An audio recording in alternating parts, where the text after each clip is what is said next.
The following is produced by 5 Star Productions USA, which is solely responsible for its editorial content.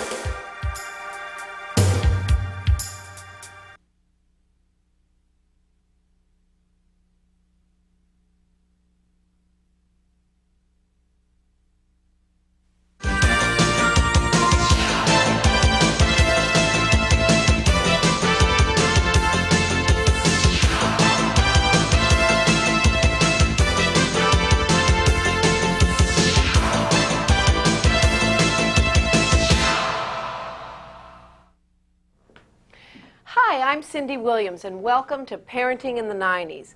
There's no doubt about it. Making sure your kids don't get injured is a full-time job. Are you capable of handling an emergency? What are the options available to you for medical care? And when is the best time to teach your children about the dangers of underage drinking? Well, these questions and more will be tackled today on Parenting in the 90s.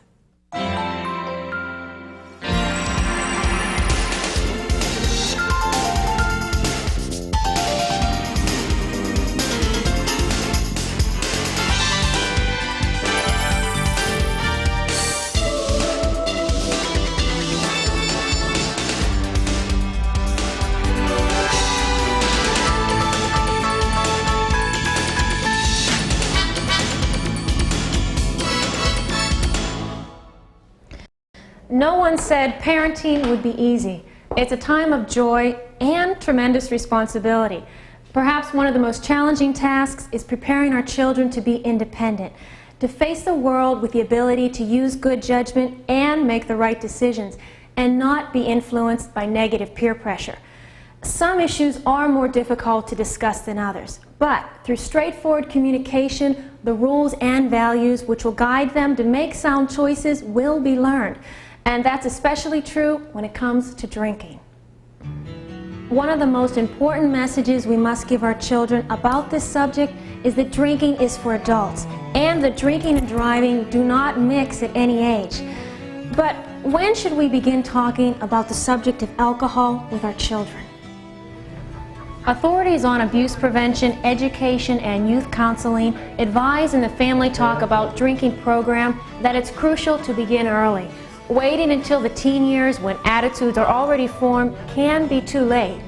The perfect time is actually around the ages of 9 to 11, when our kids are most impressionable. But don't lecture them, not if you want them to listen. Be factual instead. Discuss, for example, the effects drinking can have on behavior, or what happens if someone is arrested for drunk driving. Remember that scare tactics don't work. Our kids have many sources of information, and exaggeration and unfounded statements can backfire on you and damage your credibility. Instead, the Family Talk Advisory Panel suggests look for the right moment. A family meal can be an opportunity for questions to be asked, honest answers given, and for your opinions and rules to be understood. And don't underestimate the importance of setting a good example and being a proper role model yourself. Be responsible about drinking and never drive when intoxicated. Children are careful observers and take cues from their parents. Do as I say, not as I do will not work. Encourage positive relationships. Know who your kids' friends are and be aware of the influence they can have. Make sure they know that real buddies don't embarrass each other and allow you the choice to make your own decisions. You should also adopt strategies which show your child you will enforce any rules you've set up and that you care, like letting teenagers know that you'll wait up until they come home from a party or that you're available to drive whenever necessary. It isn't easy to raise confident, secure, and disciplined children. Keep in mind that practicing good parenting techniques like open communication and family togetherness helps to build self-esteem and teaches responsible decision-making. And that gives your child the tools needed to handle the many challenges on the road to adulthood and to say no to underage drinking.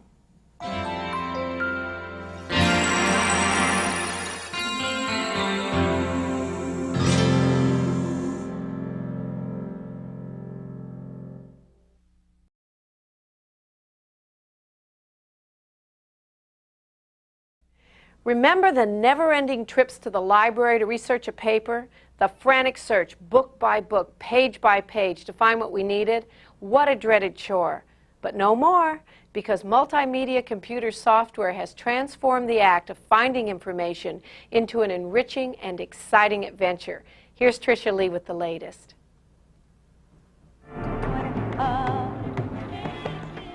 Multimedia software like this interactive encyclopedia offers endless possibilities for discovery, with information provided through pictures, text, sound, animation, and video. This exciting new technology enables us to access a tremendous wealth of information easily and quickly. Bernoulli's principle explains how airplanes get their lift. Interacting with us, allowing us to move in any number of directions, from text to photos to music to maps, as our curiosity dictates and learning comes to life. And it's all done in the privacy of our own home, on our own schedules, at our own levels. And multimedia software is for everyone, no matter what the age may be, because the quest for knowledge and the desire to stir your imagination should be a lifelong process. With programs that involve us every step of the way, covering topics as diverse as musical instruments, Quika, art, and even dinosaurs, providing us with a personal journey of exploration and discovery. Interested in Stravinsky? A front row seat to the rite of spring has been reserved for you. Discover the composer and his work, the political, social, and cultural background of his life, and enjoy a continuous commentary to the entire musical composition, synchronized to the music it describes.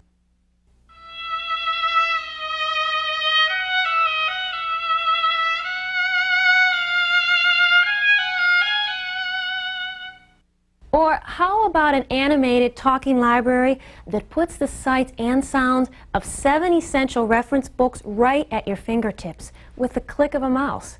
We who have fought against you, the Palestinians, we say to you today, in a loud and a clear voice, enough of blood and tears. Enough! Are you a movie buff? Then you'll be fascinated by the reviews, biographies, and inside stories of this interactive movie guide. The computer can be your admission ticket, as this guide explores the magic of the big screen.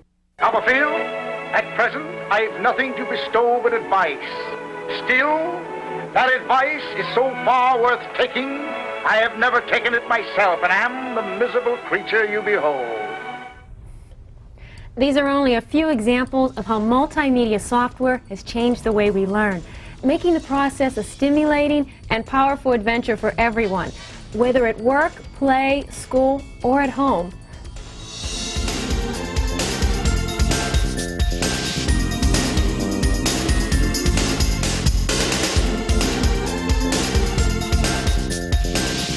This week's parenting tip was sent in by Tammy Klein of Renton, Washington, who has 3 daughters, aged 4, 6, and 8.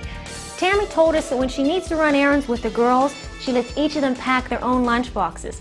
They put snacks and games inside and fill a thermos, so when they get hungry, thirsty, or bored, all they need to do is open their lunch boxes. Thanks for the tip, Tammy. You'll receive a 1-year supply of Paul Mitchell shampoo for your little ones.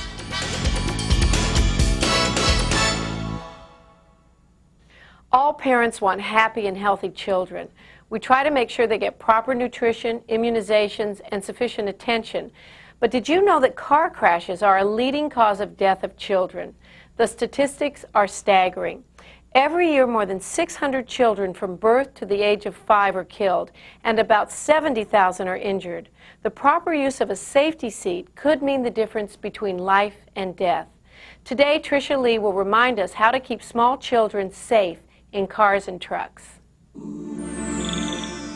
Today, I'm joined by Dr. Bill Boyle. Welcome, Dr. Boyle. It's nice to be here. Thank you. Why are there so many deaths and injuries involving children? Well, Tricia Lee, the deaths and injuries can be attributed to one of 3 factors. Number 1, the safety seat is not used, or number 2, the seat is being used incorrectly, Or number 3, children are being moved out of safety seats too soon. Let's take a look at the 3 different types of car seats. First, this is an infant car seat used for newborns up to 20 pounds. Also joining us is Secretary of Transportation Federico Pena, who says that where the seat is placed is critical. This is something I'm very concerned about. An infant seat cannot be used with an airbag. So if your car has a passenger side airbag, the rear-facing child seat should be placed in the back seat. As you can see from this crash test footage, the child seat almost touches the dashboard, and an inflating airbag can strike the child seat with enough force to cause head and chest injuries to the child. As a rule, the safest place for any child seat is in the rear seat of the vehicle. After the child has outgrown the infant seat, it's time for a car seat that can accommodate children weighing from 20 to about 40 pounds and 40 inches. That's right. This is known as a convertible seat, and it's very practical. It's designed to protect children from birth to about 40 pounds. While the child is an infant, the convertible seat is installed facing the rear of a car in a reclining position. Once the child is more than 20 pounds, the seat can be adjusted to face forward in an upright position. And last, we have the booster seat. This is designed to protect children until they're large enough to wear a lap and shoulder belt. So, doctor, basically the correct seat depends upon the child's weight and size, not age. That's absolutely correct. Is there anything else we should know? Yes. Don't use any safety seat that doesn't have a label ensuring that the product has met Department of Transportation's federal safety standards. Also, never let your child ride unrestrained in the car, even if you're on local roads close to home. It's against the law in all 50 states, and fines run up to $500. And finally, take the time to read the instructions that come with the seat. Misuse is a big problem. It's not safe unless it's installed and used properly. Thank you for being with us, Dr. Boyle. Thank you. And thank you, Secretary Pena. Make sure everyone riding in your car uses seat belts and child safety seats. Don't make exceptions. Make it a safe ride every time.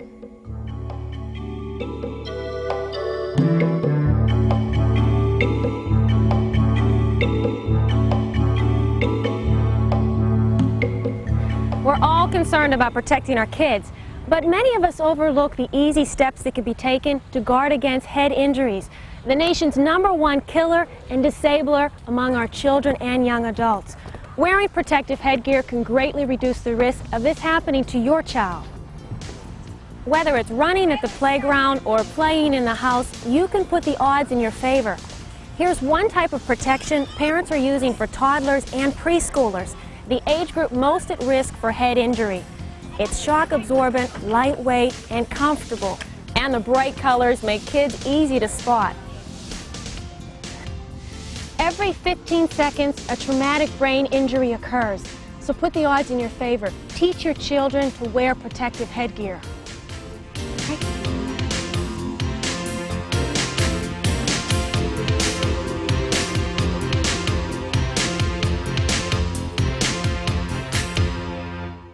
One of the few certainties associated with having children is that at some point you'll be needing medical care for them.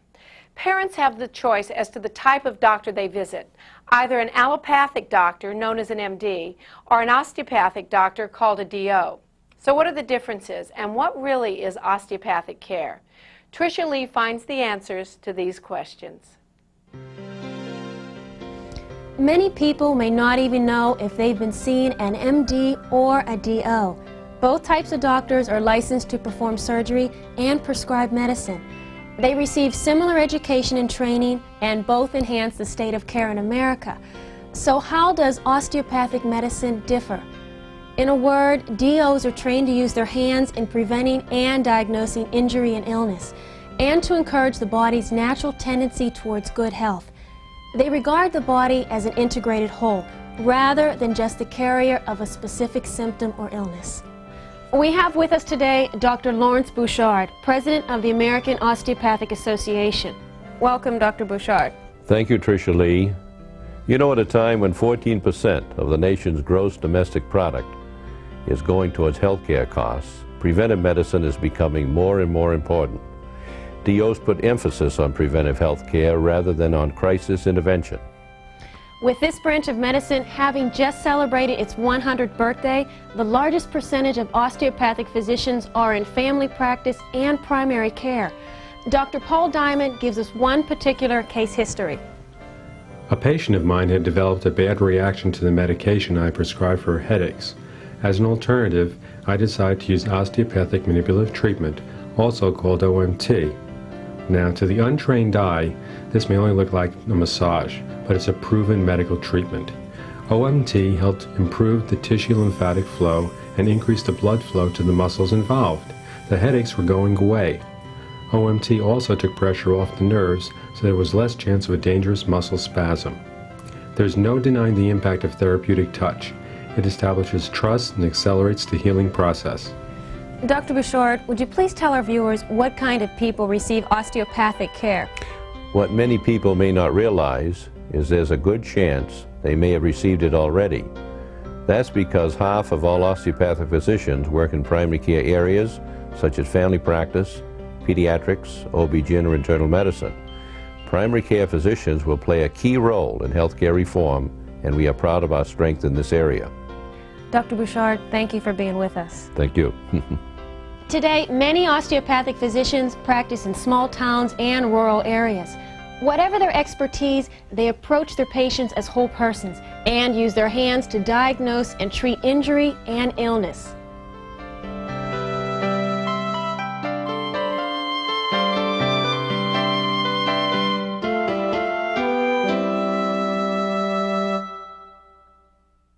Wouldn't you just love to see your child on the label of this baby food?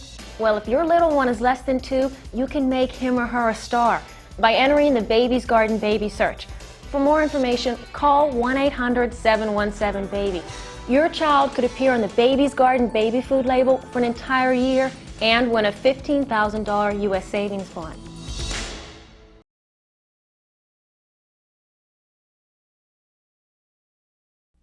Would you know what to do if you were at the scene of a life-threatening emergency? A number of studies report that many people don't know what to do, or they're afraid to take action, and the toll being paid is an increasing number of lost lives.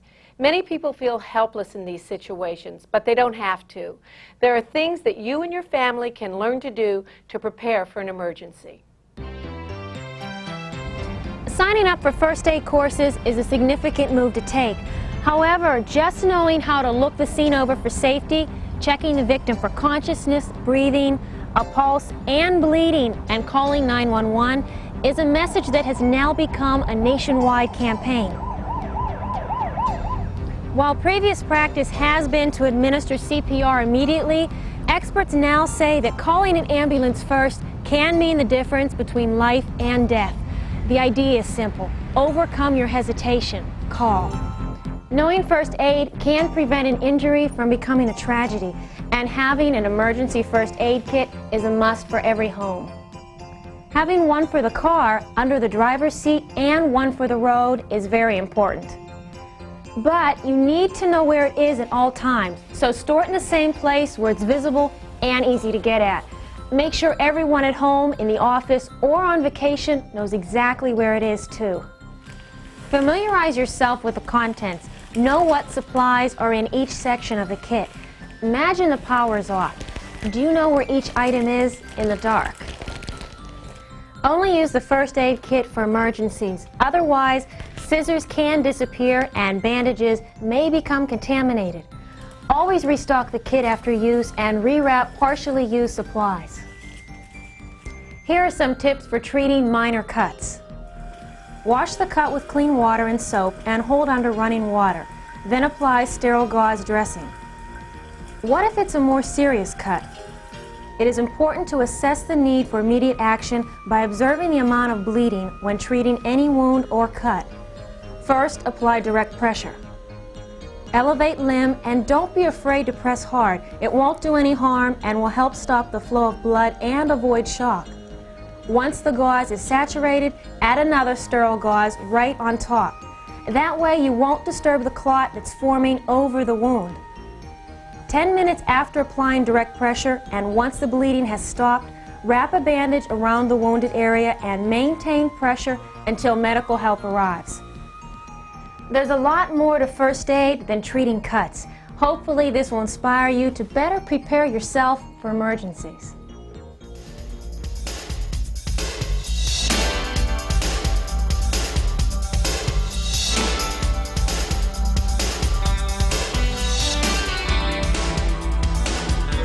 Now don't forget to enter your little one into our National Baby Search. So keep sending in your photos, and who knows, your baby could be the winner.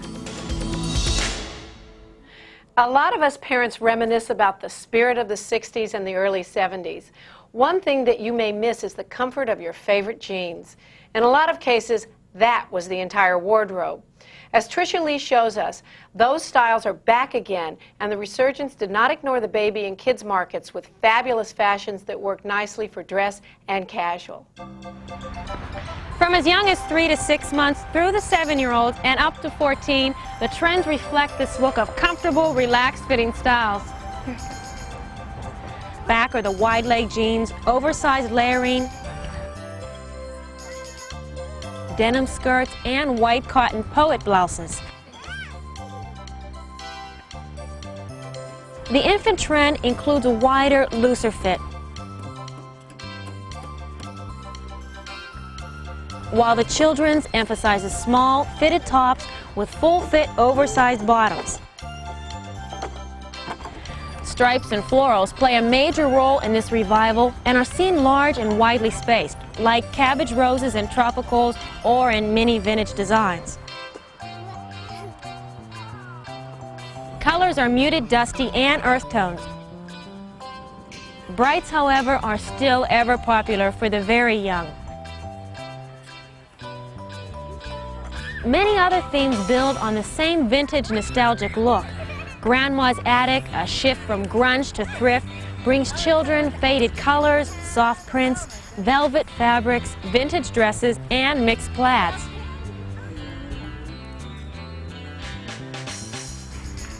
The American craft look introduces the children's market to patchwork and bandana prints, exposed stitching, and folk art designs. The styles that remind us of the past also reflect acute awareness of the environmental concern as it emerged. With it came an eco-conscious theme with prints of leaves, animals, and the earth. A child's fascination with sports and the players is reflected in fashion wear that mirrors team uniforms. Still, based on the junior fashions, a less body-conscious fit is what marks the preteen fashions, along with a less trend-conscious look for the latest editions of the family that emphasizes comfort, durability, and playful styling.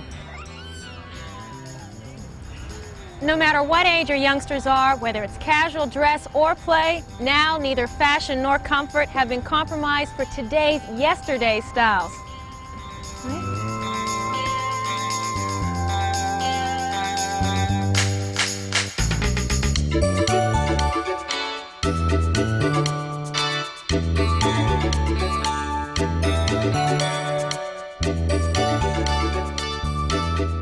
Today we've covered many things, from kids' dress and play fashions to what to do in case of an emergency at home. Next week we'll cover other important topics like how to encourage your kids to read, the value of balanced lunches, the stresses and strains of moving, and how to protect our children's eyes. No matter how much we know, there's always so much more to learn, and our goal on Parenting in the 90s is to be your guide. And remember, nobody said it would be easy.